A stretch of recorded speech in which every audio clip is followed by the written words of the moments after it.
अस्सलाम वालेकुम। पिछले 3 लेक्चर्स में हमने पढ़ा पार्टिसिपल, इन्फिनेटिव और जेरेंड।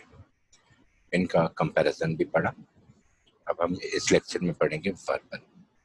ये तीनों अपनी अपनी हैसियत में फंक्शन करते हैं वर्बल का, और इनको एक नाम दिया गया है वर्बल, इनके फंक्शन के हिसाब से। हमने पहले पढ़ चुके हैं कि हर लफ्ज़ को हम मुख्तलिफ तरीके से क्यों जानते हैं, इसलिए कि जो फंक्शन वो सेंटेंस में अदा करता है तो उसी हिसाब से हम उसको नाम देते हैं। अब देखिए, verbal is a word formed from a verb. क्या है? वर्ब से जाहिर है, वर्ब और एयर परटेनिंग टू वर्ब। ऐसा वर्ड जो वर्ब से बनाया जाता है वो वर्बल कहलाता है।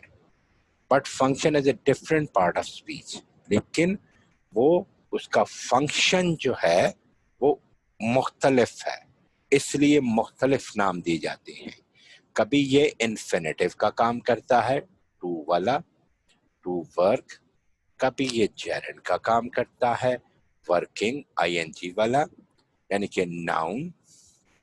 कभी ये पार्टिसिपल का काम करता है, वर्क, यानी कि एडजेक्टिव। तो इसके फंक्शन के हिसाब से हम इसको इन्फिनेटिव कभी कहते हैं, कभी जेरेंड कहते हैं, कभी पार्टिसिपल कहते हैं। पार्टिसिपल में भी आपने पढ़ा प्रेजेंट पार्टिसिपल और पास्ट पार्टिसिपल। अब ये आपके सामने जेरेंड। जेरेंड क्या है?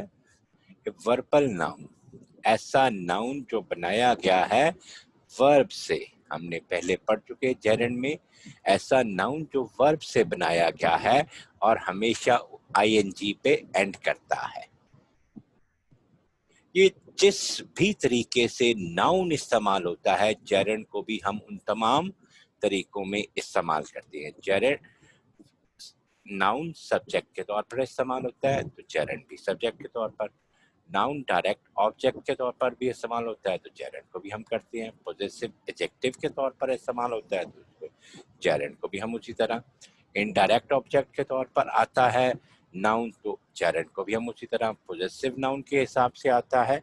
वो तमाम फंक्शन जो एक सेंटेंस में नाउन अदा करता है, जेरेंड भी वही तमाम फंक्शन अदा करता है, क्योंकि जेरेंड वर्बल नाउन है और ये फंक्शन किसी सेंटेंस में एक नाउन का अदा कर रहा होता है।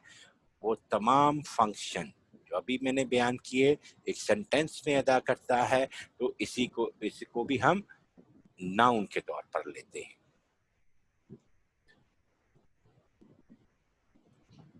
जेरेंड क्या है? It can have an object, जैसे नाउन का ऑब्जेक्ट होता है, इसका भी ऑब्जेक्ट। जेरेंड चूंकि नाउन है तो इसका टेक्निकली तो होना चाहिए था कि क्वालिफायर जो है वो एडजेक्टिव हो, लेकिन चूंकि अपनी असल हैसियत में जेरेंड एक वर्ब है तो इसको क्वालिफाई करने के लिए हम एडजेक्टिव नहीं लगाते, हम एडवर्ब लगाते हैं। और प्रपोजिशनल फ्रेज, इसके साथ जो प्रपोजिशनल फ्रेज बनती है, प्रपोजिशन लग के फ्रेज बनती है जेरेंड के साथ, तो उसको हम जेरेंड फ्रेज कहते हैं, नाउन फ्रेज नहीं कहते।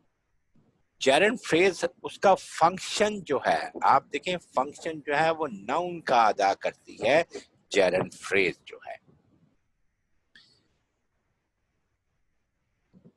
अब पार्टिसिपल क्या है? पीछे हमने लेक्चर में पढ़ा, ये 3 लेक्चर में पीछे में दे चुका हूं। पार्टिसिपल क्या है? Always modify the noun, always modify the noun. Modify the noun, noun को मॉडिफाई करने के लिए क्या इस्तेमाल करते हैं? एडजेक्टिव। तो participle function as an adjective.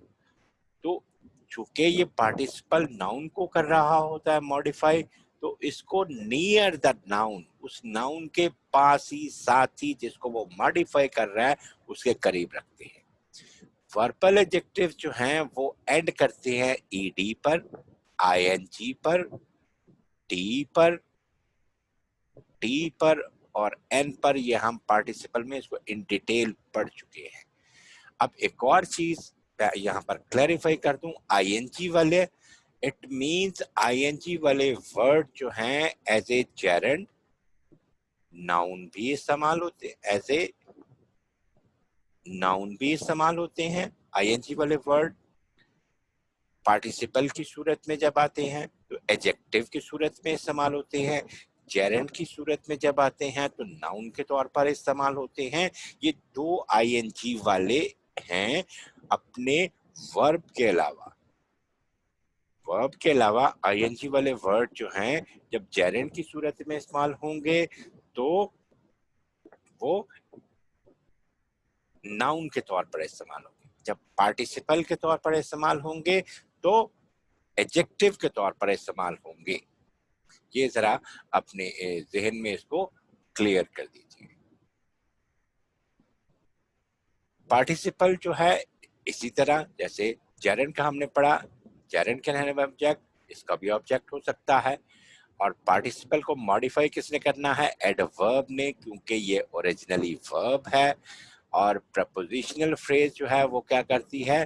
Participle phrase. इसकी फ्रेज क्या करेगी? प्रपोजिशन के साथ लगा हुआ पार्टिसिपल, पार्टिसिपल फ्रेज, जेरेंड के साथ लगी हुई प्रपोजिशन, वो जेरेंड प्रपोजिशन कहलाएगी। और पार्टिसिपल फ्रेज जो है हमेशा जो है किसके तौर पर काम करती है? एडजेक्टिव के तौर पर काम करती है, क्वालिफायर के तौर पर इस्तेमाल करती है। इसकी एग्जाम्पल के साथ हम इसे पढ़ चुके हैं पिछले लेक्चर में, इसलिए इसको मैं मुख्तसर रखते हुए कम आपको सिर्फ डेफिनेशन और डिफरेंस बता रहा हूँ। तीसरी चीज जो वर्बल में आती है वो इन्फिनेटिव है, टू वाली फॉर्म। ऐसा word, infinitive is a word form that is preceded by to work, to do. Infinitive has three possible function. As a noun भी काम करता है, as an adjective भी काम करता है और as an adverb भी काम करता है। इन सब की तफसील के किस जगह पे नाउन आ रहा है, किस जगह पे एडजेक्टिव आ रहा है और किस जगह पे एडवर्ब आ रहा है, आपके लिए लेक्चर जो है वो पढ़ा है। इन्फिनेटिव का एक्सक्लूसिव लेक्चर जो मैंने दिया था वो आप उससे सुन सकते हैं। इंशाल्लाह अगले लेक्चर के साथ जो है वो आपसे मुलाकात होगी, फिर नए लेक्चर के साथ।